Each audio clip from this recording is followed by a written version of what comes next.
Hi, இன்னைக்கு செவ்வாய்க்கிழமை தை 1. Happy Pongal எல்லாருக்கும். பொங்கல் நல்லா சூப்பராக செலிப்ரேட் பண்ணுங்கள் எல்லாரும். இதே மாதிரி இன்னைக்கு காலையில் நான் நேரமாக எழுந்திரிச்சு எனக்கு தெரிஞ்ச ஒரு சிம்பிளான கோலத்தை போட்டிருக்கேன். கோலம் எப்படி இருக்குன்னு கமெண்ட் பண்ணுங்கள். ஃபுல் வீடியோ பாருங்கள். எனக்கு பெருசாக கோலம்லாம் போட தெரியாது. பெருசாக அவ்வளோவா அதில் இன்ட்ரெஸ்ட்லாம் காட்ட மாட்டேன். இன்னைக்கு போடணுமே அப்படிங்கிறதுக்காக கோலம் போட்டிருக்கேன். எப்படி இருக்குன்னு சொல்லுங்கள். அதுக்கப்புறமா கோலம்லாம் போட்டு முடிச்சுட்டு குளிச்சுட்டு சாமியெல்லாம் கும்பிடலான்ட்டு இன்றைக்கி செவ்வாய்க்கிழமைங்கிறதுனால வெத்தலை தீபம் போடலாம் அப்படின்னு சொல்லிட்டு வெத்தலை தீபம் போட்டு சாமிக்கு ஒரு டம்ளர் பால் மட்டும் வச்சு படைச்சி சாமி கும்பிட்டாச்சு.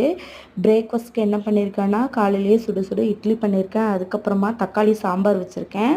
அது கூடவே கொஞ்சமாக தொட்டுக்க தேங்காய் சட்னியும் பண்ணியிருக்கேன். அதுக்கப்புறம் கொஞ்சமாக உளுத்தம்பருப்பு ஊற வச்சு மெதுவடை செய்கிறதுக்காக சின்ன வெங்காயம், கொத்தமல்லி, பச்சை மிளகா, மிளகு ஜீரகம்லாம் போட்டு சூப்பரான ஒரு மெதுவடை செஞ்சுருக்கேன். அப்புறம் புசு புசு இட்லியோட சட்னி சாம்பார் வடை கூட சூப்பராக இன்றைக்கி பிரேக்ஃபாஸ்ட் சாப்பிட்டு முடிச்சாச்சு. Okay, thanks.